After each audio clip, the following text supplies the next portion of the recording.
بسم الله الرحمن الرحيم.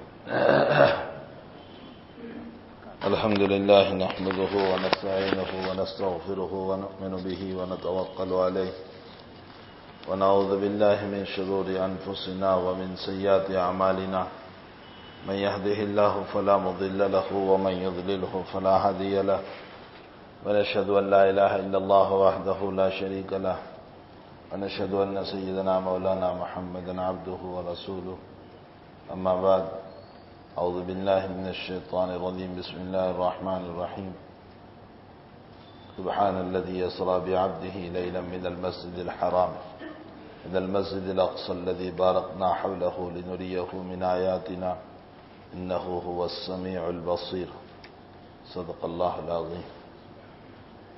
اس آیت کا تعلق نبی اکرم صلی اللہ علیہ وسلم کی معراج سے. یہ آیت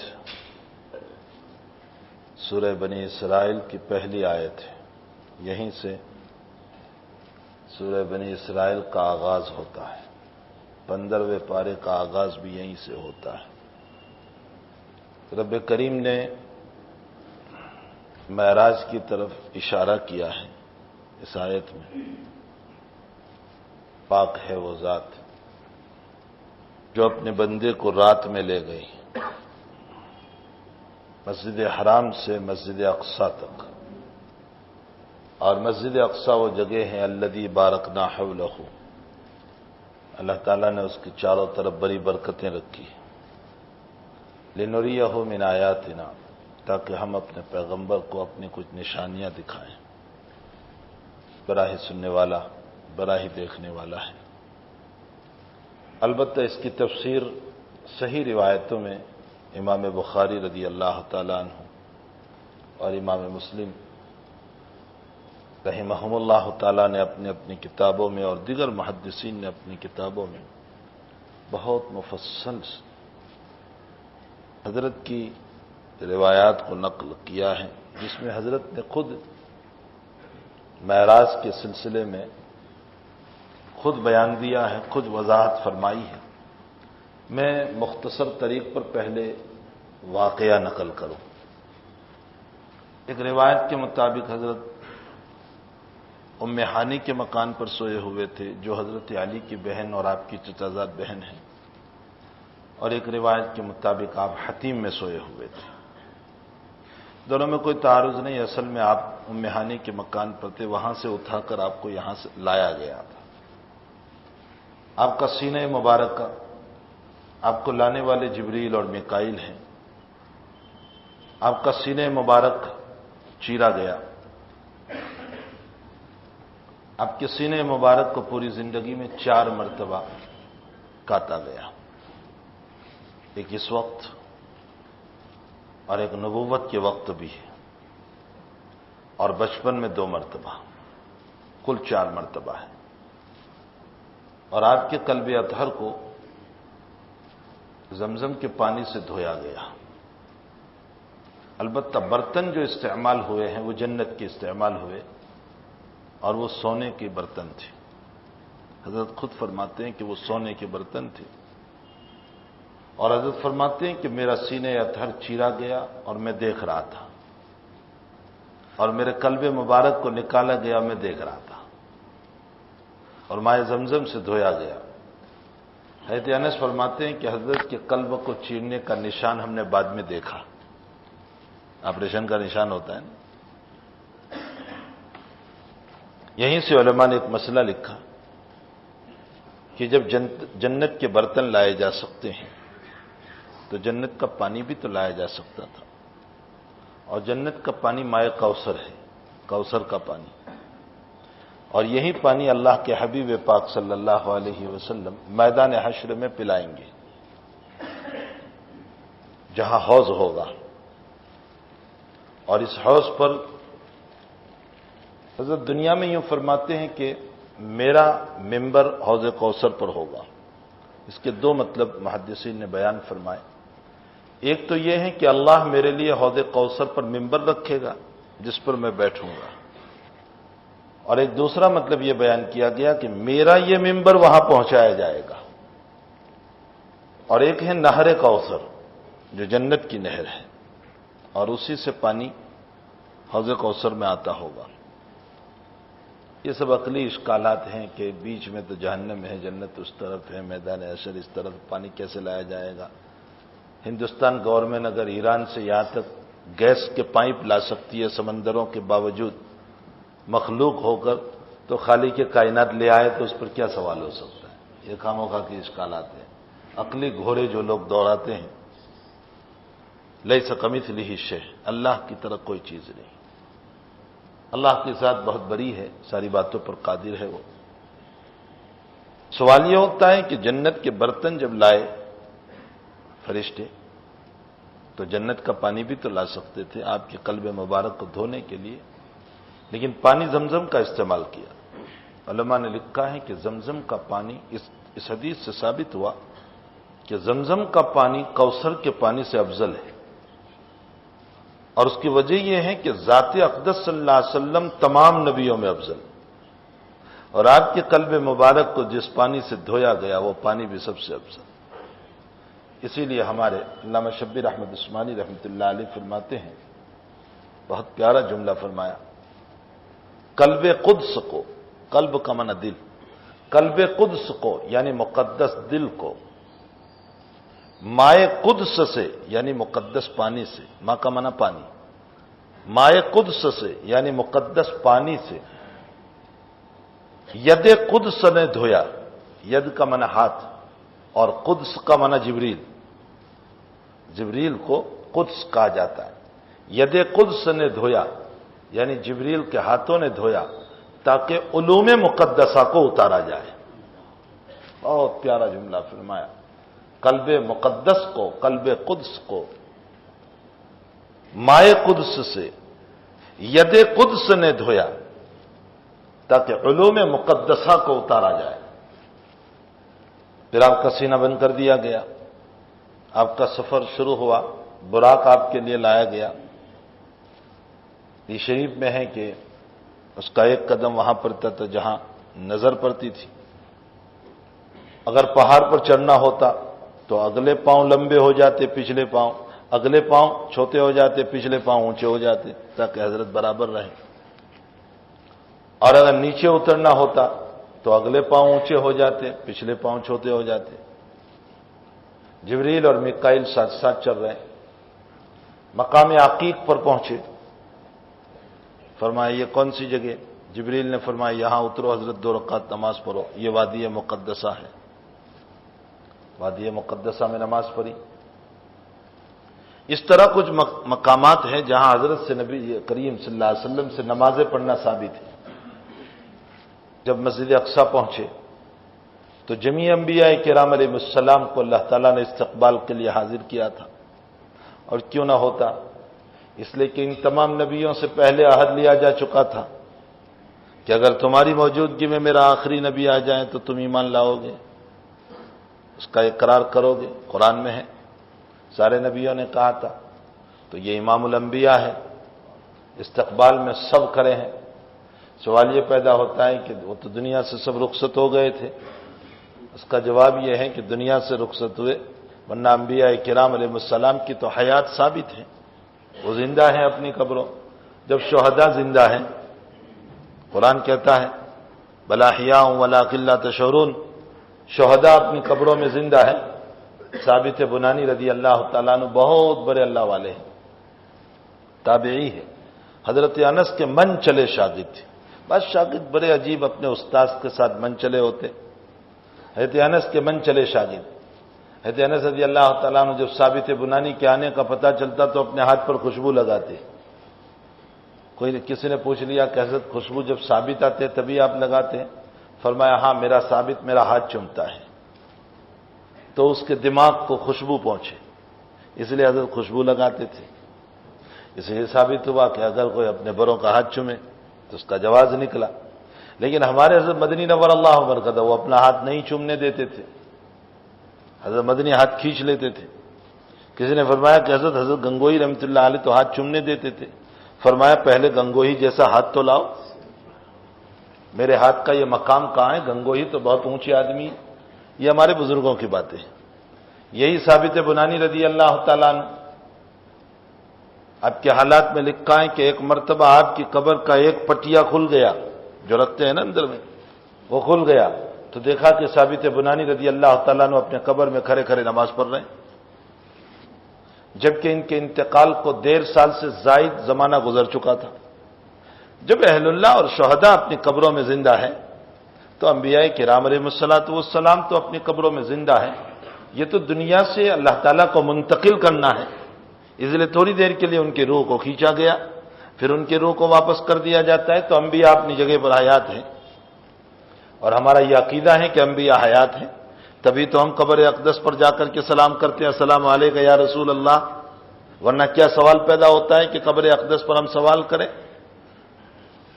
اللہ کے حبیب پاک صلی اللہ علیہ وسلم وہاں پہنچے، اللہ تعالیٰ نے انبیاء کو حاضر کیا تھا، مقام ہے اب امامت کا، 2 رکعت نماز پڑھائی، جبریل امین نے آپ کو امام بنانے کے لیے اشارہ کیا، آپ امام بن گئے، یہیں سے ثابت ہوا کہ آپ ہیں امام الانبیاء، تمام نبیوں کے آپ امام۔ کس طرح پر 2 رکعت نماز پڑھائی تھی واللہ عالم۔ شریعت من قبل لینا یعنی ہم سے پہلی شریعت میں نماز تھی، فجر تھی، عصر تھی، عشاء تھی، بعض روایتوں میں فجر تھی، عصر تھی، مغرب تھی، تو اگلی شریعتوں میں نماز تھی۔ اللہ کے نبی پر تو ابھی نماز کا مسئلہ آیا نہیں، ابھی تو لینے جا رہے ہیں، تو کس شکل پر نماز پڑھائی؟ اگلی شریعت میں سے کسی بھی طرز پر نماز پڑھائی ہوگی، بس نماز پڑھائی آپ نے، اور نماز پڑھانے کے بعد نماز سے پہلے وہاں براق باندھا، صحیح روایتوں میں آپ نے براق باندھا، مسلم شریف میں ہے، باوجود کہ براق تو آپ ہی کے لیے تھا، اس کے کہیں جانے کا سوال پیدا نہیں ہو سکتا تھا کہ وہ بھاگ جائے، دور ہو جائے، ایسا تو سوال نہیں، بلکہ اس کو تو خوشی تھی کہ میرے آقا صلی اللہ علیہ وسلم مجھ پر سوار ہے، اور اسی لیے تو بیچ میں جب حضرت سوار ہوئے تو وہ اچھلنے لگا تھا، اور جبریل نے اس کو یوں پر مار کر فرمایا کہ تجھ پر اللہ کا نبی سوار ہے، اور اس کا اچھلنا جو ہے وہ خوشی کی وجہ سے تھا۔ تو جب وہ براق آپ ہی کے لیے تھا تو پھر باندھنے کی ضرورت کیا تھی؟ حضرات محدثین اور علماء نے لکھا ہے کہ حضرت نے براق کو باندھ کر امت کو اس بات کی تعلیم دی کہ پہلے سبب اختیار کرو پھر اللہ پر بھروسہ کرو۔ براق باندھا یہ سبب ہوا، اب اللہ پر بھروسہ کرو، اعتماد کرو، یعنی مسبب الاسباب وہی ہے، لیکن دنیا میں سبب آپ اختیار کرو، سبب کو خدا نہ سمجھو، کام بنانے والا وہی ہے، لیکن اس کے لیے دکان تو کھولنی ہی پڑے گی، کوئی بیٹھے بیٹھے کھنچے اتر جائیں گے گھر پہ، اعتماد اسی ذات پر، البتہ سبب اختیار کریں گے۔ نماز کے بعد حضرت لے کر چلے جبریل اور میکائیل دونوں آسمانوں کی طرف، اب براق نہیں ہے، اب معراج ہے، سیڑھی ہے، اور جب پہلے آسمان پر پہنچے تو آسمانوں میں دروازے ہیں، ہمیں نظر نہیں آتے، دروازے ہیں، جب دروازے پر پہنچے تو جبریل نے دستک دی، تو داروغہ اور دربان جو تھا اس نے پوچھا کون؟ کہا میں جبریل اور میرے ساتھ میکائیل۔ فرمایا اور کون؟ یہ اور کون کا سوال یہ بتا رہا ہے کہ اس کو پتا تھا کہ اور کون ہے، تبھی وہ پوچھ رہا ہے۔ فرمایا محمد صلی اللہ علیہ وسلم ہے۔ فرمایا اچھا، آئے ہیں یا بلائے گئے ہیں؟ فرمایا بلائے گئے ہیں۔ دروازہ کھولا، دوسرے آسمان پر اسی طرح کا سوال جواب، تیسرے آسمان پر اسی طرح، ہر دربان اسی طرح پوچھ رہا ہے۔ محدثین نے لکھا ہے کہ اصل میں اللہ اپنے پیغمبر کو یہ بتانا چاہ رہا تھا کہ میرا نظام بڑا مضبوط ہے، جو چاہے یہاں سے نہیں آ سکتا ہے، اس لیے تجھ پر اترنے والی وحی کے باب میں شک نہ کرنا، یہ اشارہ تھا۔ یہ نہ سوچنا کہ کیف متفق کوئی بھی شیطان جا کر کے اوپر سے داخل ہو کر لے آئے، ہمارا نظام بڑا مضبوط ہے، دیکھیے میرا جبریل، میرا میکائیل اور تو میرا نبی، لیکن اس کے باوجود جیسے ویسے نہیں آنے دیا، تو ایک مضبوط نظام بتانا تھا، مستحکم نظام بتانا تھا۔ ارے جیسے تم کسی اسکول میں چلے جاؤ اور پرنسپل آپ کو بتاتے ہیں ہمارے وہاں یہ نظام یہ نظام یہ نظام، مدرسے میں چلے جاؤ تو مدرسے کا ناظم اور معتمم جو ہوتا ہے وہ آپ کو سارا نظام بتاتا ہے، وہ کیوں بتا رہا ہے؟ تاکہ آپ یہ سمجھ لیں کہ ہمارا نظام مستحکم ہے، وہ داخلے کے فارم بتا رہا ہے اور یوں کہتا ہے ہمارے وہاں اس طرح داخلے ہوتے ہیں، اس طرح وہ یہ بتانا چاہ رہے ہیں کہ ہمارے وہاں کئی و متفق داخلے نہیں ہوتے. تو اللہ ایک نظام بتانا چاہ رہا ہے.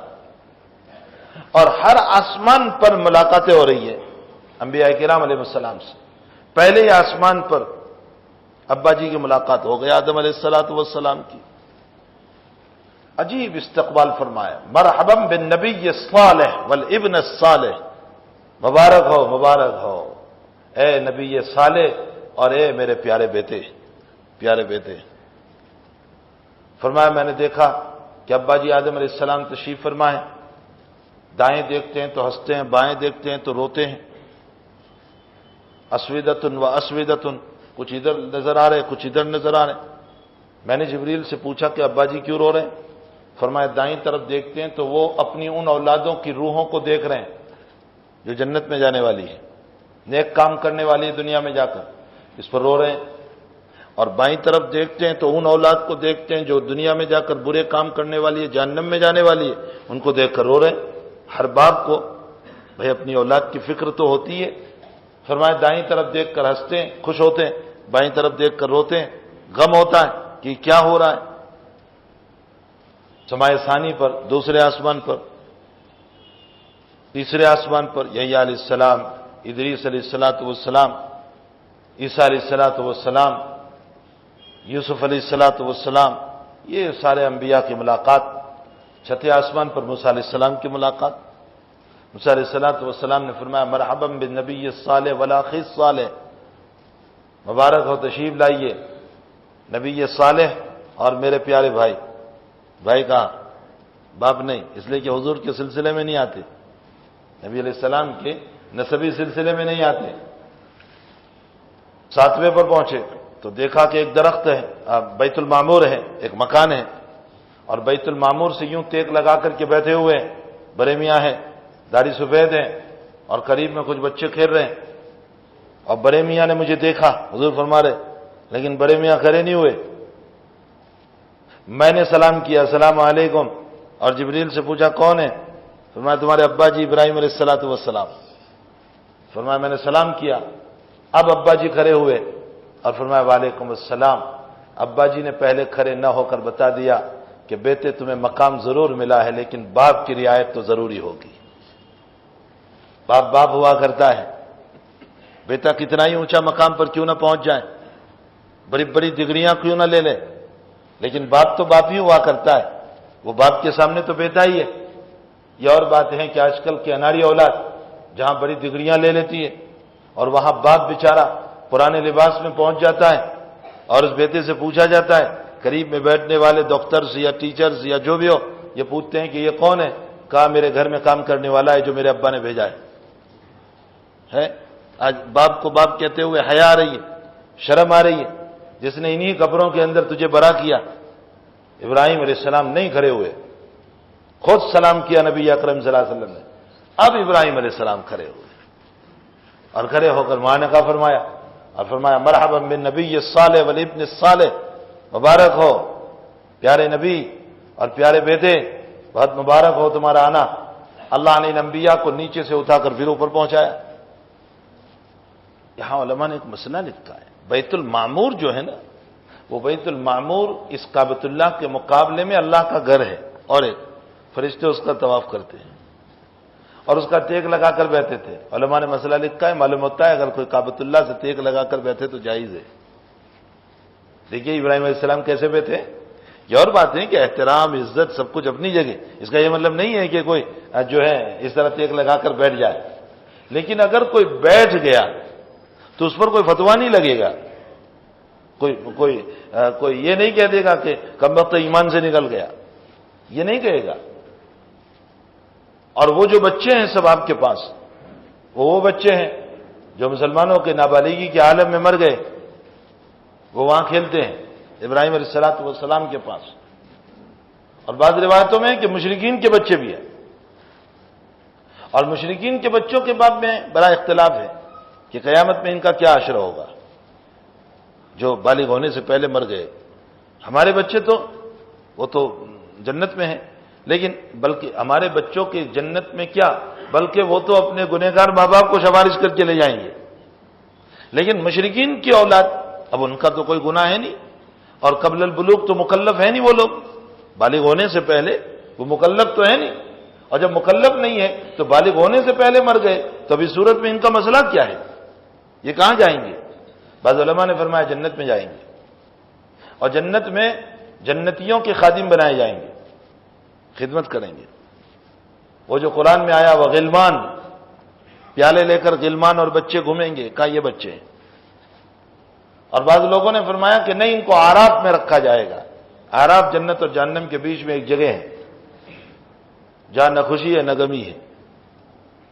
اور بعضوں نے فرمایا کہ ان کا امتحان لیا جائے گا قیامت میں، اور امتحان کے بعد ان کی زبان سے جیسا ظہور ہوگا ایمان یا کفر کا، اس کے مطابق فیصلہ۔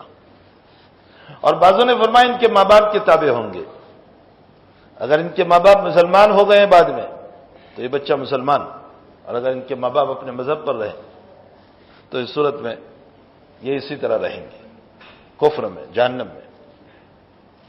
امام ابو حنیفہ رضی اللہ تعالیٰ عنہ سے کسی نے پوچھا کہ ان بچوں کے باب میں، فرمایا توقف کیا جائے، کچھ نہ کہا جائے، خاموش رہیں بس۔ کیوں؟ اس لیے کہ میرے نبی سے جب پوچھا گیا تھا کہ ان بچوں کا کیا ہوگا، تو اللہ کے نبی نے فرمایا اللہ عالم بما کانوا عاملین، اللہ بہتر جانتا ہے کیا ہوگا، تو ہم بھی خاموش رہیں، کیا ہوگا اللہ ہی بہتر جانتا ہے۔ اس کے بعد حضرت کا اوپر کا سفر، یہاں تک تو جبریل ساتھ چلے، اب جبریل نے بھی ساتھ چھوڑا، اب فرمایا اس سے آگے میں نہیں آ سکتا ہوں، اگر یکسر موئے برتر پرم فروغ تجلی وسوجت پرم، اس سے آگے میں تھوڑا سا بھی گزروں گا تو میرے پر جل جائیں گے۔ اب حضرت کو جنت دکھائی گئی، اب حضرت کو جہنم دکھائی گئی، اب حضرت حق جل شانہ کی خدمت میں حاضر ہوئے۔ اس میں اختلاف ہے کہ اللہ کا دیدار ہوا یا نہیں، اللہ کی زیارت ہوئی یا نہیں۔ حضرت عائشہ رضی اللہ تعالیٰ عنہ منع فرماتی ہے کہ اللہ کی زیارت نہیں ہوئی، وہ تو جبریل کی زیارت ہوئی، لیکن بہت سارے صحابہ کرام اور اکابر اور بزرگان دین فرماتے ہیں کہ اللہ کی زیارت ہوئی۔ سورہ نجم میں اللہ نے اس کا نقشہ کھینچا، والنجم اذا هوى ما ضل صاحبكم وما غوى وما ينطق عن الهوى ان هو الا وحي يوحى علمه شديد القوى ذو مرة فاستوى وهو بالافق الاعلى ثم دنا فتدلى فكان قاب قوسين او ادنى۔ اب اللہ کے قریب ہوئے، کتنے قریب؟ دو کمان رکھی جائیں تو کتنی جگہ چاہیے، اتنے قریب، فکان قاب قوسین او ادنی فاوحى الى عبده ما اوحى، پھر اللہ کو اپنے بندے کو جو وحی کرنا تھا وہ وحی کیا۔ یہ لفظ دلالت کر رہا ہے کہ اللہ ہی کو دیکھا۔ عبدہ کا کیا معنی؟ اگر جبریل کو دیکھا ہوتا تو جبریل کے بندے آپ تھوڑے ہی ہیں، اللہ ہی کو دیکھا۔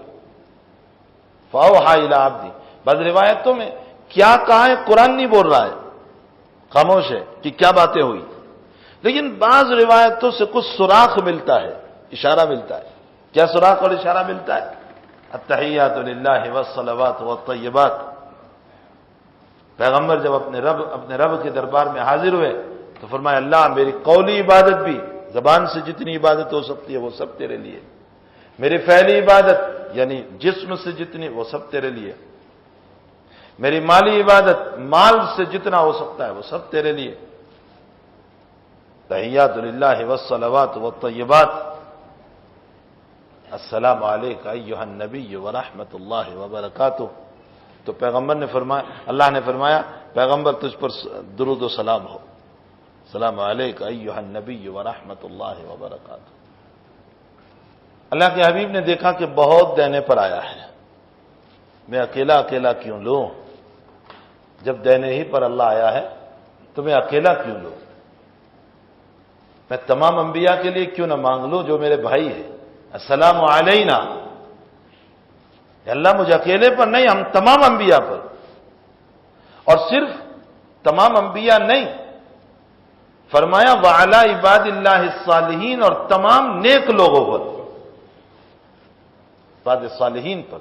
عبداللہ ابن مسعود اسی لیے فرماتے ہیں بخاری شریف میں ہے، عبداللہ ابن مسعود فرماتے ہیں صالح بندے بن جاؤ، نبی کی معراج والی دعا تمہیں لگ جائے گی، وعلی عباد اللہ الصالحین۔ اور عبداللہ ابن مسعود نے ایک جملہ اور فرمایا، بخاری شریف میں ہے، فرمایا اگر تم نیک بنو گے تو دنیا میں کتنے لوگ اتحیات پڑھ رہے ہیں؟ کتنے لوگ پڑھ رہے ہیں؟ ابھی ہم سب نے نماز پڑھی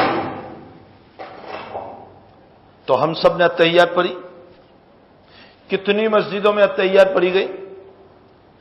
مصلیوں نے اتحیات پڑھی، پھر صرف فرض میں نہیں، فرض میں 2 مرتبہ، نوافل میں، سنن میں، وتر میں، پھر دن میں کتنی مرتبہ پڑھی جاتی ہے؟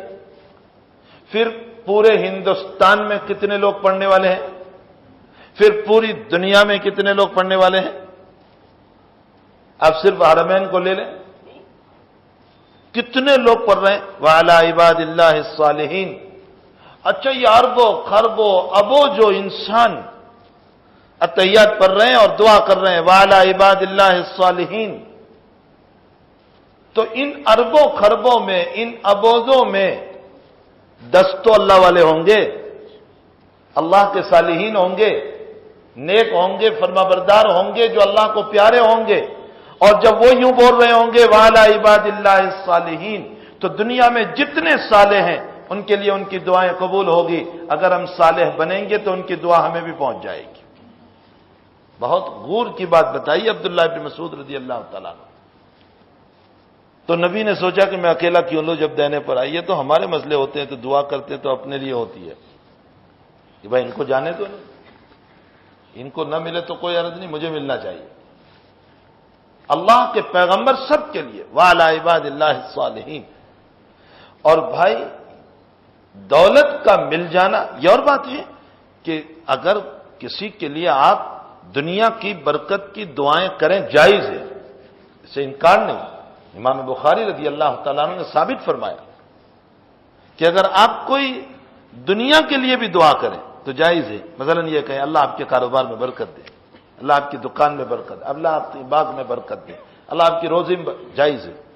ام سلیم رضی اللہ تعالیٰ عنہ نے فرمایا اللہ کے حبیب یہ تمہارا خادم انس، اس کے لیے دعا کر دو نا، اور دعا کرو تو یا رسول اللہ دنیا آخرت دونوں کی دعا کرنا۔ تو اللہ کے نبی نے دعا کی اللہم بارک فی مالی وفی اولادی وفی آخرتی، دونوں دعا دی، اللہ اس کے مال میں برکت دے، اس کی اولاد میں برکت دے، اور اس کی آخرت بھی بنا دے، دونوں طرح کی دعا۔ بخاری شریف میں ہے کہ حضرت انس نے اپنی حیاتی میں اولاد میں اتنی برکت ہوئی کہ 120 اولاد کو تو حضرت انس اپنے ہاتھوں سے دفن کر چکے تھے۔ اللہ نے اتنی اولاد دی اور مال اتنا دیا کہ ڈھیر کا ڈھیر جائز ہے، دنیا کی دعا بھی کر سکتے ہیں، کوئی حرج نہیں، دے سکتے ہیں دنیا، یہ نہیں کہ ہمیشہ آخرت ہی کی دعا، دنیا کی بھی بننے کی دعا دے سکتے ہیں، لیکن آخرت کی دعا بہت افضل ہے۔ اللہ تعالیٰ نے دنیا میں دونوں دعائیں ہم کو سکھائی، ربنا آتنا فی الدنیا حسنہ، اے اللہ تو دنیا کی ساری بھلائیاں عطا فرما، اس میں دنیا کی ساری باتیں آ گئی، وفی الآخرۃ حسنہ، اور آخرت کی ساری باتیں آ گئی، دونوں مانگے۔ لیکن دنیا اگر کسی کو نہ بھی ملے اور آخرت اس کی بن گئی تو بہت بہتر مسئلہ ہے، بہت ہی اچھا مسئلہ ہے، چاہے دنیا نہ ملی ہو، دنیا اور آخرت دونوں ملے نور علی نور، لیکن اگر دنیا نہیں ملی، اگر آخرت مل رہی ہے تو بہت ہی جو ہے یہ بھی بہت بڑا مسئلہ ہو جائے گا۔ تو جائز ہے دعا کرنا۔ بہرحال یہ حضرت کی خدمت میں جب حاضر ہوئے، اسی لیے مسلم شریف کی روایت ہے کہ حضرت ابو ذر غفاری رضی اللہ تعالیٰ عنہ فرماتے ہیں ہر رائے ربک یا رسول اللہ، اللہ کے حبیب آپ نے اپنے رب کو دیکھا؟ مسلم کتاب الایمان میں روایت، آپ نے اپنے رب کو دیکھا؟ فرمایا نور انا اراہ، وہ تو نور ہے، میں کہاں دیکھ سکتا تھا۔ اور ایک دوسری روایت میں ابو ذر ہی فرماتے ہر رائے ربک یا رسول اللہ، آپ نے اپنے رب کو دیکھا؟ مسلم ہی میں ہے۔ تو حضرت نے فرمایا نعم رائے تو ربی نورا، میں نے اپنے رب کو دیکھا کہ نور ہے۔ اب دونوں روایتوں میں بظاہر تعارض ہے، پہلی روایت میں بنا فرمایا، دوسری روایت میں فرمایا ہاں دیکھا۔ اس کی وضاحت اور ایک روایت سے ہوتی ہے، فرمایا میں نے اپنے رب کو دیکھا، یہ بھی مسلم ہی کی روایت، میں نے اپنے رب کو دیکھا لیکن میرے رب کے سامنے کبریائی کے پردے تھے۔ کبریائی کے پردے کا کیا مطلب؟ کبریائی کے پردے کا مطلب یہ ہوتا ہے کہ کوئی انسان کسی کی عظمت کی بنیاد پر، کسی کے شان، کسی کے مقام کی بنیاد پر اس کو نظر بھر کر نہ دیکھ سکے، وہ کہتے ہیں کبریائی کا پردہ، عظمت کا پردہ۔ یہ بہت گہری بات ہے جو میں نے ذکر کی ہے، کہ علامہ ابن قیم رحمۃ اللہ علیہ نے لکھی ہے۔ کبریائی کے پردے کا مطلب میرے رب کو دیکھا لیکن اللہ کی عظمت اور اللہ کا جلال اور اللہ کا رعب ایسا تھا کہ میں یوں برابر نہیں دیکھ سکا۔ رب کو دیکھا لیکن پوری نظر بھر کے نہیں دیکھ سکا۔ یہ ہے دونوں روایتوں کا مطلب۔ رأیت ربی، میں نے اپنے رب کو دیکھا، نور ہے، کیف اراہ، کیسے میں، یعنی پورا نہیں دیکھ سکا۔ تو بہت قریب ہوئے، اور بہت قریب ہونے کے بعد دربار رب سے اب کچھ ہدیہ مل رہا ہے۔ حضرت 3 ہدیے لے کر چلے، صرف نماز لے کر نہیں، 3 ہدیے لے کر۔ ایک تو سورہ بقرہ کی آخری 2 آیتیں، آمن الرسول سے لے کر اخیر کی 2 آیتیں، یہ 2 معراج میں ملی۔ اور یوں فرمایا حضور پاک صلی اللہ علیہ وسلم کو اللہ کی طرف سے کہ تیرا امتی اگر ان دونوں آیتوں کو رات میں پڑھ لے گا تو میرے فرشتے صبح تک حفاظت کریں گے، اور صبح کو پڑھیں گے تو شام تک حفاظت ہوگی۔ یہ انعام عظیم ملا ایک۔ دوسرا انعام عظیم جو نبی علیہ السلام کو اللہ نے دیا معراج، وہ یہ ہے کہ تیری امت بڑے سے بڑا گناہ کرے گی، شرط یہ ہے کہ شرک نہ کیا ہو۔ اگر مجھ سے معافی مانگے گی میں بڑے سے بڑے گناہ کو معاف کر دوں گا۔ یہ اگلی امت میں نہیں تھا۔ اگلی امت میں جیسے شرک معاف نہیں، اسی طرح کبیرہ معاف نہیں، بڑا گناہ معاف نہیں، زنا معاف نہیں، چوری معاف نہیں۔ اس امت کو خاص طور پر میرے نبی کی برکت سے نوازا گیا، اور یہ فرمایا کہ تیری امت بشرطے کہ شرک نہ کیا ہو، بڑے سے بڑا گناہ کرے گی، مجھ سے معافی مانگے گی، بشرطے کہ عالم سکرات شروع نہ ہوا ہو، میں انہیں معاف کر دوں گا۔ بہت عظیم تحفہ ملا اس امت کو۔ اور تیسری نماز ملی، نماز لے کر واپس چلے، 7ویں آسمان پر ابراہیم خلیل اللہ علیہ السلام سے ملاقات ہوئی۔ ابراہیم خلیل اللہ نے پھر وہی ملاقات کی اور کچھ نہیں کہا آگے کہ کیا تحفہ، کیا کچھ نہیں۔ 6 آسمان پر موسیٰ علیہ السلام سے ملاقات ہوئی۔ حضرت موسیٰ نے پوچھا کہ کیا تحفہ ملا، اللہ نے کیا دیا؟ فرمایا 50 نماز ہے۔ فرمایا میری امت 2 نماز نہیں پڑھتی تھی، 2 ہی تھی میری امت پر فرض، تمہاری امت 50 کیسے پڑھے گی؟ جاؤ کچھ کم کراؤ۔ گئے، اللہ نے 5 کم کی، پھر 5 کم کی، موسیٰ بھیجتے ہی رہے بار بار، 45 کم ہو گئے، 5 رہ گئے۔ حضرت موسیٰ کا تو اور بھی مشورہ تھا کہ اور جاؤ، لیکن فرمایا مجھے اب حیا آ رہی ہے جانے سے، اس لیے کہ اب میں جاؤں گا تو یہ 5 بھی چلی جائے گی، تو میرے پاس کچھ نہیں رہے گا۔ تو 45۔ اب یہاں ایک سوال ہوتا ہے کہ اس امت سے سب سے زیادہ تعلق تو ابراہیم علیہ السلام کو ہے، تو نمازیں کم کرانے کا مشورہ ابراہیم کو دینا چاہیے تھا۔ موسیٰ علیہ السلام تو بنی اسرائیل کے نبی ہیں، انہوں نے مشورہ دیا۔ فرمایا ہاں، جب کوئی پتا اللہ کی اجازت کے بغیر نہیں گرتا، کوئی ذرہ اللہ کی اجازت کے بغیر نہیں گرتا، کوئی قطرہ اللہ کی اجازت کے بغیر نہیں گرتا، تو موسیٰ آسمانوں میں بیٹھے بیٹھے اپنی طرف سے مشورہ دے، یہ کیسے ہو سکتا ہے؟ اللہ ہی نے موسیٰ کے دل پر بات ڈالی، اللہ ہی نے انتخاب کیا۔ وجہ کیا ہے؟ کیوں موسیٰ کا انتخاب ہوا؟ اس لیے کہ موسیٰ علیہ السلام نے اس امت کی فضیلت کو دیکھ کر اس امت میں آنے کے لیے دعا کی تھی کہ اللہ مجھے محمد رسول اللہ صلی اللہ علیہ وسلم کا امتی بنانا، یا وہ امت مجھے دے، یہ امت موسیٰ کو۔ دونوں باتیں قبول نہیں ہوئی، تو فرمایا موسیٰ تم نے جس امت میں جانے کے لیے دعا کی تھی اس میں جانا تو تمہیں نصیب نہیں ہوگا، لیکن اس کا نبی آج 50 نمازیں لے کر جا رہا ہے، تم مشورہ دے کر ہی اس نبی کی امت میں شریک ہو جاؤ۔ موسیٰ علیہ السلام مشورہ دے کر اس امت میں شریک ہوئے، اس سے اس امت کی فضیلت، منقبت اور مقام معلوم ہوتا ہے۔ یہ جواب علامہ شبیر احمد عثمانی نے دیا ہے فتح الملیم شرح مسلم کے اندر۔ اللہ کے حبیب 50 نمازوں کو لے کر تشریف لائے، 5 نمازوں کو لے کر اللہ نے 5 دینے کے بعد یہ کہہ دیا لا تبدیل لکلمات اللہ، پیغمبر میری بات بدلا نہیں کرتی ہے، تو یہ نہ سمجھنا کہ میں نے 50 کی 5 کر دی، 50 آج بھی ہے، عملاً 5 کی ہے، ثواباً وہی 50 ہے۔ ایک پڑھیں گے تو 10 کا ثواب دوں گا، تو 5 پڑھیں گے تو 50 کا ثواب ہو گیا، اور اگر رکعتوں کو گنو سنت نوافل ملا کر تو 50 ہو جاتی ہے، رکعتیں اگر گن لو تو پھر 50 ہو جاتی ہے۔ خلاصہ کلام یہ کہ حضرت لے کر آئے، رات کی تھکاوت، ظہر کے وقت جبریل امین تشریف لائے اور فرمایا یا رسول اللہ صلی اللہ علیہ وسلم مجھے اب نماز کا وقت بتانے کے لیے بھیجا ہے کہ یہ نمازیں کب پڑھو گے۔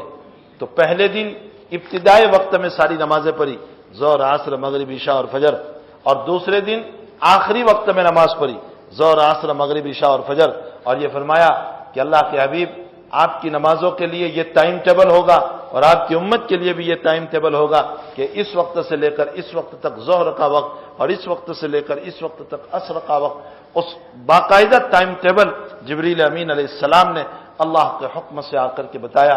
اب جو یہ بات کہی ہے تو اہل مکہ کے پاؤں نیچے سے زمین نکلنے لگی اور طرح طرح کی باتیں اڑانے لگے، اور صدیق کے پاس گئے اور کہا تیرا دوست محمد جو ہے نا وہ ابھی تک تو جو ہے زمینوں کی باتیں کرتا رہا، اب تو آسمانوں کی باتیں کرنے لگا۔ بعض لوگ کہتے ہیں کہ اللہ کے نبی نے یہ خواب دیکھا تھا، اگر خواب دیکھا ہوتا تو مکہ والوں کو سوال ہی کیوں پیدا ہوتا، بھائی خواب میں تو دنیا میں انسان کہاں سے کہاں پہنچ جاتا ہے۔ آج رات آپ سوئے اور یہاں سے پیرس پہنچ گئے اور صبح آپ کہو کہ میں پیرس پہنچ گیا، تو دنیا کہتی ہے اس میں کیا ہوا، خواب میں ہی دیکھا ہے نا۔ تو خواب اگر ہوتا تو مکہ والوں کو تعجب نہ ہوتا، مکہ والوں کو تعجب جھٹلانے لگے، بلکہ نبی کو پوچھنے لگے کہ بتاؤ تم مسجد اقصیٰ جا کر آئے، اس کی کھڑکیاں کتنی، اس کے دروازے کتنے، اس کی سیڑھیاں کتنی، چلیے آپ اس مسجد میں کئی وقت سے آ رہے، آپ کو پتا ہے کہ کتنی سیڑھیاں ہیں؟ اللہ کی حبیب تھوڑی سی دیر، لیکن اللہ نے مسجد اقصیٰ کو سامنے کر دیا۔ حضرت دیکھ دیکھ کر بیان فرما رہے ہیں، اتنی کھڑکیاں، اتنے دروازے، اتنی سیڑھیاں، یہاں تک کہ مکہ والوں نے پوچھا اور کوئی علامت، تو کہا ہاں مکہ کا ایک قافلہ آ رہا ہے، وہ راستہ بھٹک گیا تھا، ان کی ایک اونٹنی گم ہو گئے، وہ اونٹنی مل رہی ہے اور بدھ کی شام تک وہ قافلہ یہاں پہنچ جائے گا۔ بدھ کی شام ہو رہی ہے، قافلہ نظر نہیں آ رہا ہے، حضرت کے دل میں بے چینی ہے کہ کہیں یہ مجھے جھٹلا نہ دے، اللہ سے دعا فرمائی اور مغرب سے پہلے پہلے وہ مکہ کا قافلہ وہاں پہنچ گیا۔ یہ سب تاریخی اور حدیثی روایات ہیں۔ اللہ کے حبیب پاک صلی اللہ علیہ وسلم کی یہ معراج مسلم، جس میں آپ کو نماز دی گئی اور عظیم الشان ہدیہ دیا گیا، اور جو ہے شاید اس میں ایک بہت بڑی حکمت ہے، بہت بڑی ایک حکمت ہے۔ اور وہ حکمت کیا ہے؟ حکمت یہ ہے کہ پیغمبر سرکار دو عالم صلی اللہ علیہ وسلم کو معراج نصیب ہوئی، تو معراج ہی میں نماز کیوں ملی؟ بھائی جیسے اس زمین پر روزے دیے، اس زمین پر آپ کو زکات دی، اس زمین پر آپ کو حج کے مسئلے دیے، تو نماز بھی یہیں دے دیتا۔ اس کے لیے اسپیشل جو سفر اور معراج کا سفر اور اس میں جا کر کے آپ کو نماز، اس میں حکمت کیا ہے؟ حکمت یہ ہے کہ اللہ کے حبیب کو اللہ تعالیٰ کی درباری اور حضوری نصیب ہوئی، تو اللہ کے حبیب نے وہاں یہ سوچا ہوگا کہ اللہ میں تو تیرے دربار میں پہنچ گیا، میں تو تیرے دربار میں پہنچ گیا اور تیری حضوری نصیب ہو گئی، میری امت تیرے دربار میں کیسے پہنچے گی؟ اللہ نے نبی کی اسی بات کو جو دل میں تھی سامنے رکھ کر کے نماز دے دیا اور فرمایا ان العبد يتقرب الى اللہ تعالی بالسجود، جب تیری امت نماز پڑھے گی اور سجدے میں جائے گی تو جیسے تو قریب ہوا تیری امت بھی قریب ہو جائے گی۔ یہ ایک عظیم الشان حکمت ہے، یہ ایک بہت بڑی حکمت ہے اس کے اندر، اور اس میں کوئی شک نہیں کہ نبی کے دل میں اپنی امت کی فکر ہوئی ہوگی، کیوں نہ ہوتی؟ وہ زندگی بھر اسی امت کی فکر میں رہا، یقیناً اس کے دل میں یہ اپنی امت کی فکریں ہوئی ہوگی کہ مجھے تو یہ مقام مل گیا، لیکن میری امت کو یہ مقام کیسے ملے گا؟ مسلم شریف میں ہے کہ میرا نبی رات بھر روتا رہا اور جبریل امین آئے اور پوچھا کہ رونے کی وجہ، فرمایا میں جنت میں جاؤں اور میری امت جہنم میں جائے، یہ مجھے برداشت نہیں۔ جس امت کو اتنی فکر، جس نبی کو اتنی فکر ہو، کیا وہ معراج میں اتنے اونچے مقام پر پہنچ کر اپنی امت کو بھول جائے گا؟ یقیناً اس نبی کے دل میں یہ بات آئی ہوگی، اور علیم بذات الصدور نے دل کی بات کو جان لیا تو فرمایا اچھا تجھے حضوری نصیب ہوئی، تیری امت کو بھی حضوری دے دوں گا، اور وہ حضوری یہ ہے کہ نماز پڑھے گی۔ اسی لیے حدیث میں آیا ان العبد يتقرب الى الله بالسجود، بندہ جو ہے جب نماز سجدے میں ہوتا ہے تو اللہ سے قریب ترین ہو جاتا ہے۔ یہ تو ایک معراج کا واقعہ ہے جس میں اور بھی باتیں ہیں، بہت لمبا واقعہ ہے، میں نے اجمالاً اس کو بیان کیا۔ حضرت چلے تھے تو آپ کو راستے میں شہد کا گلاس بھی پیش کیا گیا، شراب کا گلاس بھی پیش کیا گیا، دودھ کا گلاس بھی پیش کیا گیا، تو جبریل امین نے تینوں گلاس پیش کیے تو آپ نے دودھ کو لیا تو فرمایا اللہ کے حبیب آپ نے فطرت کو پا لیا، اگر شراب کو لے لیتے تو آپ کی امت ضلالت میں چلی جاتی۔ سوال یہ پیدا ہوتا ہے کہ شراب تو حرام ہے، پھر شراب کیوں دی؟ ارے بھائی شراب تو بعد میں حرام ہوئی، مدینے پہنچنے کے بعد حرام ہوئی، یہ واقعہ تو مکے کا ہے، تو اس وقت حلال تھی، تو شراب اس وقت حلال، لیکن فطرت کو پا لینے، دودھ کو فطرت کہا اس لیے کہ دودھ میں سفیدی ہے، دودھ میں سفیدی ہے اور ایمان میں بھی سفیدی ہے، اور ہر بندہ ایمان پر پیدا ہوتا ہے، کل مولود یولد علی الفطرہ فابواہ یحودانہ او ینصرانہ او یمجسانہ، مطلب یہ ہے کہ آپ نے دودھ کو اختیار کیا تو آپ کی امت بھی ہدایت پر چلے گی۔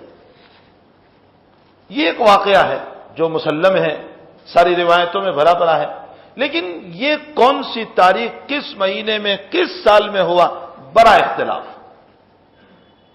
سال سے متعلق ہاں یہ ضرور ہے کہ نبوت ملنے کے بعد یہ واقعہ پیش آیا، اور یہ بھی مسلم ہے کہ ہجرت سے پہلے ہو گیا، مدینہ ہجرت سے پہلے یہ واقعہ، لیکن نبوت ملنے کے بعد کون سے سال میں، دوسرے، تیسرے، چوتھے، پانچویں، چھٹے، ساتویں، آٹھویں، نویں، 10ویں، 11، 12 اور 13 سال مکی زندگی ہے۔ علماء نے ہر قول بیان کیا ہے، کسی نے 3 کا، 4 کا، 5 کا، 6، 7، 8، راجح قول قریب قریب یہ ہے کہ ہجرت سے 3 یا 4 سال پہلے یہ واقعہ پیش آیا۔ تاریخ کون سی اور مہینہ کون سا، بڑا اختلاف۔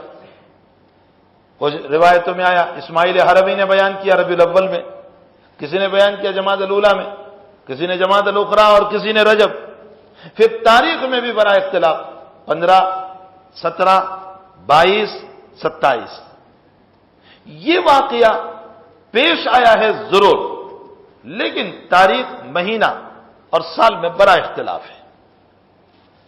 اب بعض لوگ جو یہ کہہ دیتے ہیں کہ یہ مہینہ، یہ رات جو ہے یہ شب قدر سے بھی افضل ہے، اگر شب قدر سے یا شب قدر کے برابر ہے، اگر شب قدر سے افضل یا برابر ہوتی تو کیا اللہ جل شانہ اس رات کو اس طرح پر گڑبڑ کر کے سال میں بڑا اختلاف کرا دیتے؟ یہ کیسے ہو سکتا ہے؟ پھر اس کے بعد ایک ساتھ اور مسئلہ، اور وہ مسئلہ یہ ہے کہ معراج کے بعد اللہ کے حبیب پاک صلی اللہ علیہ وسلم کا ایک قول کے مطابق ہم لے لیں کہ ہجرت سے 4 سال پہلے پیش آئی، تو ہجرت کے 4 سال، اور مدینۃ المنورہ ہجرت کے بعد 10 سال، کل ملا کر 14 سال۔ حضرت نے 14 سال میں اس رات میں کوئی عبادت کی ہو خاص طور پر، یا اس دن میں روزہ رکھا ہو خاص طور پر، کسی ادنا روایت سے ثابت نہیں، اس کا کوئی ثبوت نہیں ہے۔ اس کے بعد دور صحابہ 100 سال تک چلا، 100 سال تک صحابہ کا دور، حضرات صحابہ سے کہیں یہ ثابت نہیں کہ حضرت نے خاص طور پر 27 رجب کو عبادت کی ہو اور 27 رجب کا کوئی روزہ رکھا ہو، حدیث شریف سے کہیں ثابت نہیں۔ اب 5 لوگ یوں کہہ دیا کرتے ہیں کہ مولانا اگر ہم نے عبادت کر لی اور روزہ رکھ لیا تو اس میں کیا بگڑ گیا؟ یہ بعض لوگوں کا جواب ہے، بگڑا، بہت بڑا بگاڑ ہوا۔ آپ جتنی چاہیں روزانہ عبادت کریں، آج رات عبادت کریں، کل پرسوں روزانہ رات میں جاگتے رہیں، روزانہ نفل روزے رکھتے رہیں، کون انکار کرتا ہے؟ لیکن خاص اسی رات میں عبادت اور اسی دن کا روزہ، جو بات صاحب شریعت سے ثابت نہیں، ایسے کام کو کرنا یہ شریعت میں اپنی طرف سے بدعت ہے۔ جس کام کو نبی نے نہیں کیا، ہم نے اپنی طرف سے اس کو شریعت میں داخل کیا، میرے آقا صلی اللہ علیہ وسلم اس کو کیسے پسند فرمائیں گے؟ اس کا مطلب یہ نکلا کہ ہم نبی سے زیادہ متقی بن گئے، ہم نبی سے زیادہ تقوی والے بن گئے۔ اور پھر بعض لوگوں نے تو اس رات میں بڑی عجیب عبادتیں بنا رکھی ہے، 2 رکعت اس کی پڑھو، 2 رکعت اس کی پڑھو، 2 رکعت اس کی پڑھو۔ کچھ ثابت نہیں ہے حضور پاک صلی اللہ علیہ وسلم سے۔ واقعہ مسلم ہے، حضرت کی معراج ہوئی ہے، اس میں عظیم الشان تحفہ ملا ہے، اور اس تحفے کو دینے کی وجہ بھی میں نے بیان کی کہ یہ تحفہ خاص طور پر معراج میں کیوں دیا گیا، لیکن کوئی خاص عبادت اس رات میں ثابت نہیں ہے کسی ادنا روایت سے، بلکہ حضرت عمر رضی اللہ تعالیٰ عنہ کا معمول گرامی بعض روایتوں میں لکھا ہے کہ 27 کو حضرت گشت کرتے تھے مدینے میں، اور کسی نے روزہ رکھا ہوتا تھا تو کوڑے سے مار کر اپنے سامنے کھلاتے تھے، اور یوں کہتے تھے جو کام نبی نے نہیں کیا وہ نہیں کرنے دیں گے۔ ظاہر سی بات ہے کہ اللہ کے حبیب پاک صلی اللہ علیہ وسلم نے ہمیں ایک صاف ستھری شریعت دی، ایک پاکیزہ شریعت دی۔ ہم اپنی صاف ستھری شریعت اور پاکیزہ شریعت میں بعض روایتوں سے یہ معلوم ہوتا ہے، بعضوں نے تو من گھڑت روایتیں گھڑ کر بیان کر دی، جیسے ایک من گھڑت روایت میں آپ کو سناؤ، میں جنت میں ایک نہر ہے جس کا نام رجب ہے، ان فی الجنت نہر واسمھا رجب، اس کا نام رجب ہے۔ ومن صام فی رجب، جس نے 27 رجب کو روزہ رکھا اور اس کی رات میں عبادت کیا تو اللہ تعالیٰ اس کو نہر رجب سے پانی پلائے گا، اور اس کا پانی دودھ سے زیادہ سفید وغیرہ۔ یہ من گھڑت اور موضوع روایت ہے، یہ غلط روایت ہے۔ اس طرح کی نہ معلوم کتنی روایتیں ایجاد کر رکھی ہے۔ اس لیے حقیقت حال یہ ہے کہ معراج کا واقعہ مسلم ہے، ایک عظیم الشان انعام نبی کریم صلی اللہ علیہ وسلم کو دیا گیا، بلکہ امت کو یہ کہا گیا کہ دیکھو تم اس نعمت عظمیٰ کو ادا کرو گے تو تمہیں اللہ کا تقرب نصیب ہوگا، اللہ تعالیٰ کی قربت نصیب ہوگی، حق تعالیٰ سے بلندی نصیب ہوگی، اور حق تعالیٰ کے وہاں تمہیں حضوری نصیب ہوگی۔ یہ اور پیارے آقا صلی اللہ علیہ وسلم کی مبارک زندگی میں حضرت سے کبھی بھی نماز چھوڑنا ثابت نہیں، کبھی بھی نماز چھوڑنا ثابت نہیں۔ بیماری ہو، حالات ہو، پریشانیاں ہو، مصائب ہو، کیسے ہی حالات، میں نے آپ کو غالباً واقعہ سنایا تھا، یہ کربلا کا میدان ہے، اور حضرت حسین اپنے 72 فیملی کے آدمی کو لے کر جا رہے ہیں، اتفاقی مسئلہ پیش آ گیا کہ وہاں مقابلہ ہوا اور 20 آدمی شہید ہو گئے اور 52 بچ گئے، اور ظہر کا وقت ہوا، اور حضرت حسین رضی اللہ تعالیٰ عنہ نے فرمایا ہم نماز پڑھیں گے ظہر کی۔ کس عالم میں ہمارے آدمی مرے ہوئے ہو، بیٹا مرا ہوا اور بھائی مرا ہوا، ہم نماز پڑھیں گے؟ کتنے لوگ نماز چھوڑ دیتے۔ 20 آدمی مرے پڑے شہید ہیں، اور خود یہ 52 جو بچے ہیں، کسی کا جبڑا ٹوٹا ہوا، کسی کا سر پھوٹا ہوا، کسی کو یہاں تیر لگائے، کسی کو پاؤں میں لگائے، کوئی کہاں زخمی ہے، کوئی کہاں زخمی ہے، اور اسی عالم میں اللہ اکبر ظہر کی نماز ادا فرما رہے ہیں۔ ہمارے بعض اکابر نے لکھا ہے، فرمایا بعض اکابر نے کہ اگر تم ہماری بات کو جذبات پہ محمول نہ کرو تو ہم یوں کہیں گے کہ تم پانی میں وضو کرتے ہو، حسین اور اس کے دوستوں نے اس وقت خون میں وضو کیا تھا، لیکن نماز نہیں چھوڑی۔ آج معمولی بہانے سے ہم نماز چھوڑ دیتے، چھوٹے جس نماز کو دینے کے لیے اتنا اونچا سفر ہوا، عظیم الشان سفر، اور اس نماز کے بعد میں ہمیں کوئی اہمیت نہیں، ہمیں کوئی عظمت نہیں۔ اللہ تعالیٰ ہم تمام کو نماز کی پابندیوں کی توفیق عطا فرمائے۔ یہاں اللہ تعالیٰ نے جو یہ واقعہ بیان فرمایا قرآن کریم میں، یہ تو میں نے حدیث پوری سنائی، قرآن میں جو واقعہ بیان کیا، اسریٰ بعبدہ لیلا من المسجد الحرام الی المسجد الاقصی، راتوں رات لے گئے، کیوں؟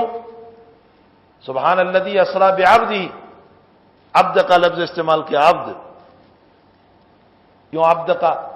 نبی کی اتنی بلند پرواز کو دیکھ کر کے نبی کو کوئی خدا نہ سمجھ لے، اس اونچی پرواز کو دیکھ کر نبی کو کوئی رب نہ کہہ دے، خدا نہ کہہ دے، اس لیے اللہ نے عبد کا لفظ استعمال۔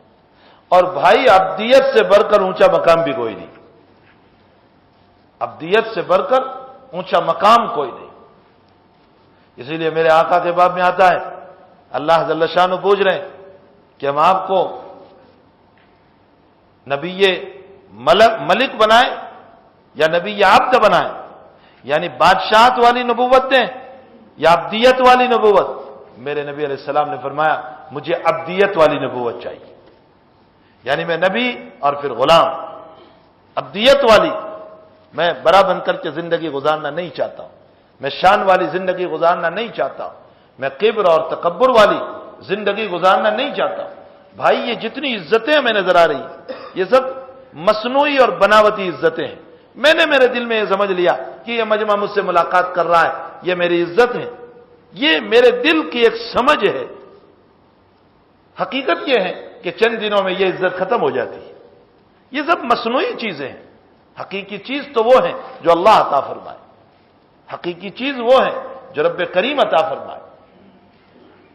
ایک عجیب مجھے خواب یاد آیا، حضرت مولانا عبد الرحیم صاحب مطالعہ رحمۃ اللہ علیہ، حضرت شیخ رحمۃ اللہ علیہ کے اجل خلفاء میں سے ابھی انتقال ہوا۔ چھپاتا میں بہت بڑا دارالعلوم قائم کیا ہے اور کالوں میں کام کیا ہے اور کئی بلیک لوگوں کو عالم بنائے اور کئی لوگ ایمان لائے حضرت کے ہاتھ پر۔ ان کا خواب ہے بڑا عجیب۔ ایک مرتبہ حضرت شیخ رحمۃ اللہ علیہ نے ان کے ہاتھ میں زنجیر باندھی تھی، عبد الرحیم صاحب کے ہاتھ۔ حضرت شیخ نے وہ زنجیر پکڑی اور حضرت نبی کریم صلی اللہ علیہ وسلم کے حوالے کی اور فرمایا حضرت میں آپ کے حوالے کر رہا ہوں۔ حضرت شیخ نے اگلا جملہ جو فرمایا حضرت، یعنی حضرت نبی علیہ السلام کو فرما رہے کہ حضرت یہ زنجیر عبد الرحیم کے ہاتھ پر وہ کتے والی زنجیر نہیں ہے جو کتے کو باندھ کر کھینچتے ہیں، فرمایا یہ اتباع والی زنجیر ہے جو عبد الرحیم میرا آپ کی اتباع میں ڈوبا ہوا ہے۔ نبی کی اتباع کچھ عجیب ہی چیز ہے۔ نماز جیسی عظیم دولت جو اللہ تعالیٰ نے ہمیں عطا فرمائی، اس دولت کے باب میں ہمارے جوان کتنے ہیں جو نماز نہیں پڑھتے، اور اگر پڑھتے ہیں تو دل سے نہیں پڑھتے، سنتیں نہیں پڑھتے۔ جمعہ کے دن دیکھو صرف 2 رکعت فرض پڑھتے ہیں اور پھر نکل جاتے ہیں، حالانکہ جمعہ سے پہلے بھی سنت مؤکدہ ہے اور جمعہ کے بعد بھی سنت مؤکدہ ہے۔ لیکن ہمارے کتنے جوان ہیں جو ان سنتوں کو چھوڑ کر چلے جاتے ہیں۔ کیا ہم اپنے نبی کے ایسے عاشق اور دیوانے ہیں کہ ان کے طریقے چھوڑ دیں؟ محبت اسی کا نام ہوا۔ اللہ تعالیٰ ہم تمام کو عمل کرنے کی توفیق عطا فرمائے۔ یہ امت خرافات میں چلی گئی، یہ امت حقیقت کو کھو بیٹھی اور روایات میں چلی گئی، یہ امت حقیقت کو کھو بیٹھی اور تکلف اور بناوٹ میں چلی گئی، اور یہ امت طرح طرح کی رسموں میں چلی گئی، اور جو اصل شریعت تھی اس شریعت کو یہ امت بھول گئی۔ اسی لیے نہ معلوم رجب میں کتنے ناموں کے کھانے کھائے جاتے ہیں اور شعبان میں کتنے ناموں کے کھانے کھائے جاتے ہیں۔ میرے حبیب پاک صلی اللہ علیہ وسلم سے یہ باتیں ثابت نہیں ہے۔ میرے آقا صلی اللہ علیہ وسلم ما آتاکم الرسول فخذوہ وما نہاکم عنہ فانتہوا، رسول جو دیں وہ لے لو، اور رسول جن باتوں سے تمہیں منع کریں اس سے رک جاؤ۔ تو اللہ کے حبیب پاک صلی اللہ علیہ وسلم ہم کو جو دے رہے ہیں ہم اس کو لیں، اور اللہ کے حبیب پاک صلی اللہ علیہ وسلم نے جن باتوں سے ہمیں منع کیا ہم اس سے رک جائیں۔ اللہ تعالی ہم تمام کو ان باتوں پر عمل کی توفیق عطا فرمائے۔ صلی اللہ علیہ نبی الکریم برحمتک یا ارحم الراحمین۔ یہ جو 27 رجب کو اسپیشل پروگرام رکھے جاتے ہیں بیانوں کے، یہ بھی وہ عبادت سمجھ کر ہی رکھتے ہیں۔ اگر عبادت نہ سمجھا ہو اور تھوڑی دیر کے لیے صرف اس بنیاد پر کہ چلو ایک واقعہ بیان کر دیا گیا تب تو ٹھیک ہے، لیکن خاص اسی دن پروگرام رکھنا، اسی رات پروگرام رکھنا، یہ اشارہ کر رہا ہے اس بات کی طرف کہ اس کی اہمیت دے رہے، جبکہ اس کی حقیقت اور دنوں میں بھی تو اس کو بیان کر سکتے ہیں، جیسے ہم نے آج ہی بیان کر دیا۔ یہ کیا ضروری ہے کہ 27 ہی کو بیان کیا جائے؟ اور پھر بعض جگہوں پر تو پوری رات کی بیداریاں چلتی ہیں اور فجر کی نماز غائب ہو جاتی ہے، تو جس نماز کے لیے بیان ہوا وہی غائب صبح میں، جس نماز کے لیے اللہ کے حبیب کا سفر ہوا تھا وہی غائب ہو گیا۔ بھائی حقیقت حال یہ ہے کہ یہ سب طویل طویل بیان اور فلاں سے بخاری شریف میں ہے کہ عبداللہ ابن مسعود رضی اللہ تعالیٰ عنہ ہر جمعرات کو بیان کرتے تھے، مجلس ہوتی تھی حضرت کی، تو کسی نے فرمایا کہ حضرت آپ کا بیان بہت پیارا ہوتا ہے حضرت، روزانہ کیوں نہیں بیٹھتے؟ فرمایا میرے آقا صلی اللہ علیہ وسلم بھی ہم کو وقفے وقفے سے کبھی یہ دن کبھی وہ دن ہم کو بیان کرتے تھے تاکہ ہم اکتا نہ جائیں۔ فرمایا کہیں ایسا نہ ہو کہ ابھی تو تم جوش میں کہہ رہے ہو روزانہ بیان، اور کل کو ایسا ہو کہ اکتا کر کے دین بھی نہ چھوڑ دیں۔ تو یہ کوئی مسئلہ نہیں ہے، ہمارے اکابر کا دستور ہے۔ آپ حضرت شیخ رحمۃ اللہ علیہ کے باب میں پڑھو گے، حضرت شیخ رحمۃ اللہ علیہ سے کوئی تقریر ثابت نہیں۔ حضرت مولانا زکریا صاحب علیہ الرحمہ اتنا بڑا آدمی، کوئی تقریر ثابت نہیں۔ حضرت شیخ تو باتوں باتوں میں مجلس میں دو بات ایک بات دو بات ایک بات کہہ دیا کرتے، لیکن وہ قلب پر اثر کر جاتی تھی، اس سے قلب پر اثر ہوتا ہے۔ تو بات وہ ہیں جو قرآن اور حدیث سے ہمارے آقا نے بتائی، اس کے لیے اللہ کے حبیب کے پاس ایک صاحب تشریف لائے اور حضرت سے فرمایا کہ یا رسول اللہ مجھے نصیحت فرمائیے، لیکن مختصر، میں لمبی چوڑی تقریر سننا نہیں چاہتا ہوں۔ حضرت سے کہہ رہے کہ مختصر، تو حضرت نے 2 سیکنڈ کی نصیحت فرمائی، 2 سیکنڈ۔ حضرت نے فرمایا لا تغضب، غصہ نہ کرو، کامیاب ہو جاؤ گے۔ وہ صحابی فرماتے ہیں کہ میں نے حضرت کی نصیحت پر عمل کیا، میری زندگی میں میں کبھی رسوا نہیں ہوا۔ دیکھیے مختصر بات، نبی علیہ السلام کے مختصر باتوں میں بس یہی باتیں کچھ دیر کے لیے سنا دی جائیں، میرے اور آپ کی قصہ کہانیاں اور میرے اور آپ کے لطائف کے بجائے میرے نبی کی بات کہی جائے، اس کا اثر پڑتا ہے۔ نیک صالح بننے کا طریقہ تو قرآن کریم نے فرمایا یا ایھا الذین آمنوا اتقوا اللہ وکونوا مع الصادقین، اے ایمان والو تقوی اختیار کرو۔ اور تقوی کہاں ملے گا؟ سورت کی مارکیٹ میں تھوڑا ملے گا، تقوی ملے گا قرآن کہہ رہا ہے سچوں کے پاس، صالحین کے پاس، نیکوں کے پاس۔ تو نیکوں کی صحبت اختیار کرو جس کی بنیاد پر زندگی میں تقوی آئے گا۔ یہ مسئلہ مسلم ہے، میں پہلے بھی کبھی ایک ایگزامپل اور مثال دے چکا ہوں کہ آپ 2 دن، یہ دلال کا کام ابھی لوگ بہت کرتے ہیں، کوئی مکان کا دلال نے، کوئی زمین کا دلال نے، کوئی فیکٹری کا دلال نے، سب دلال ہی دلال ہیں۔ تو آپ ان دلالوں کو جب یہ باتیں کرتے ہیں نا، آپ آدھا گھنٹہ ان کے پاس بیٹھیے، صرف آدھا گھنٹہ، آپ کے دل میں بھی داعیہ پیدا ہو جائے گا کہ میں بھی دلال بنوں۔ آدھے گھنٹے میں آپ پر اثر ہو جائے گا۔ کیوں؟ اس کے کلام کا اثر ہوا۔ تو کیا سچوں کے کلام کا اثر نہیں ہوگا؟ صالحین کے کلام کا اثر نہیں ہوگا؟ ہمارے حکیم اختر صاحب رحمۃ اللہ علیہ کل ہی انتقال ہوا، اللہ تعالیٰ ان کے درجات کو بلند فرمائے، اللہ تعالیٰ ان کی مغفرت فرمائے۔ اور وہ مولانا یونس صاحب دوڑیا پالنپور کے تھے، دعوت و تبلیغ میں ہر وقت چلتے تھے، اجتماع میں گئے تھے زامبیا، ابھی 3 دن قبل وہ بھی ان کی کار اچانک ٹائر پھٹا اور وہ بھی شہید ہو گئے، اللہ تعالیٰ کے پیارے ہو گئے، اللہ کے راستے میں اللہ کے پیارے ہو گئے۔ اللہ ان سب کی قبروں کو نور سے منور فرمائے۔ تو حکیم اختر صاحب ایک بات بہت پیاری فرمایا کرتے ہیں، حضرت فرمایا کرتے تھے کہ حدیث سے یہ بات ثابت ہے کہ بری نظر لگتی ہے، بچوں کو لگتی ہے، کاروبار کو لگتی ہے، بری نظر حق ہے، النظر حق، اللہ کے نبی نے فرمایا نظر حق ہے، بلکہ نبی نے یہاں تک فرمایا کہ اگر تقدیر کو کوئی چیز بدل سکتی تھی تو نظر بدل سکتی تھی، اتنی طاقت ہے نظر میں۔ بری نظر سے مسائل بگڑتے ہیں، حالات بگڑتے ہیں۔ حکیم اختر صاحب فرمایا کرتے تھے کہ جب بری نظر لگ کر انسان بیمار ہو سکتا ہے تو اللہ والوں کی نظر سے انسان جو بیمار ہے روح کا، وہ اچھا نہیں ہو سکتا ہے۔ اہل اللہ کی نظر سے یقیناً اس کی زندگی بدلتی ہے۔ تو نیک اور صالح بننے کا راستہ یہ ہے کہ اہل اللہ کی صحبت اختیار کریں، اللہ والوں کی صحبت میں رہیں، نمازوں کی پابندی، حلال کھانے کا اپنا وظیفہ بنائیں، حرام سے اپنے آپ کو بچائیں، یہی وہ باتیں ہیں۔ اور معاف کرنا، درگزر کرنا، یہ تو بہت بڑا فضیلت کی چیز ہے ہی۔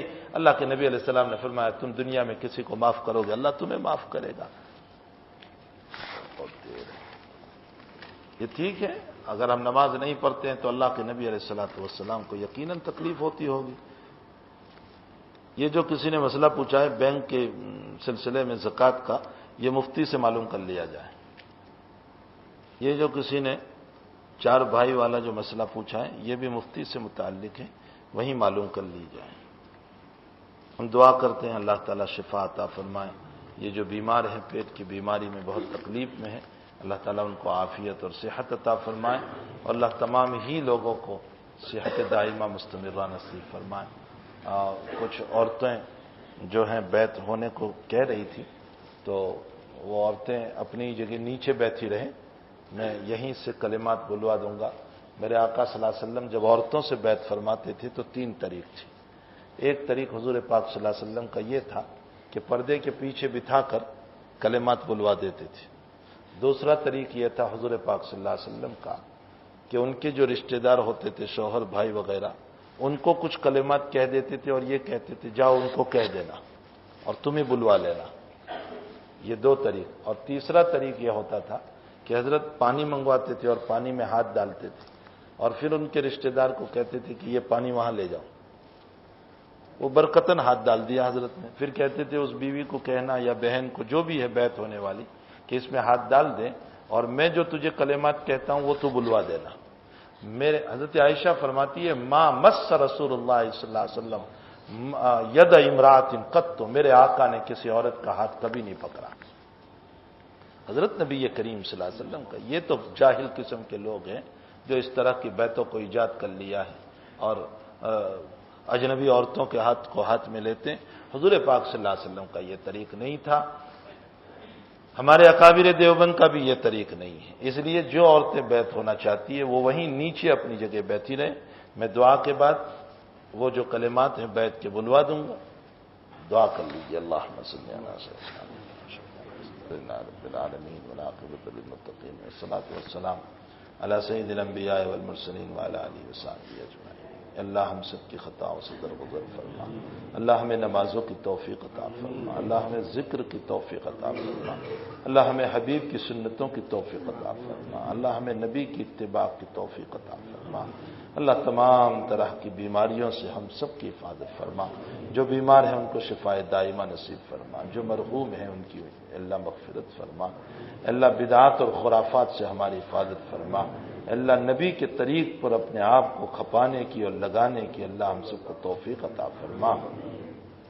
اے اللہ جن جن لوگوں نے دعاؤں کا کہا لکھا متوقع ہیں سب کی جائز تمناؤں کو پوری فرما، سب کی حاجتوں کو پورا فرما۔ اللہ ہمیں ہمارے آقا حضور پاک صلی اللہ علیہ وسلم کی ایک ایک سنت کو تلاش کر کے اس پر عمل کی توفیق عطا فرما۔ اللہ آپ بھی راضی ہو جائیے اور ہمارے حبیب کو بھی راضی فرما دیجیے۔ اللہ آپ بھی راضی ہو جائیے اور ہمارے حبیب پاک صلی اللہ علیہ وسلم کو بھی راضی فرما دیجیے۔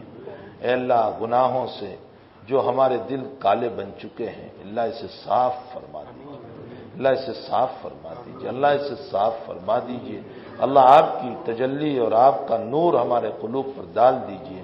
اللہ ہمیں غلط کاموں سے ہم سب کی حفاظت فرما، اے اللہ بگڑنے پھسلنے ضلالت اور گمراہیوں سے ہم سب کی حفاظت فرما، اے اللہ مجمع کی جائز تمناؤں کو پوری فرما، سب کی حاجتوں کو پورا فرما، سب کی اولادوں کو نیک بنا، اے اللہ سب کی پریشانیوں کو دور فرما، اے اللہ بے اولادوں کو اولاد عطا فرما، جن کے نکاح نہیں ہو رہے ان کے نکاح کے اسباب پیدا فرما، اے اللہ جن کے کاروبار میں تکلیفیں ہیں آپ اپنے فضل سے ان کی تکلیفوں کو دور فرما دیجیے۔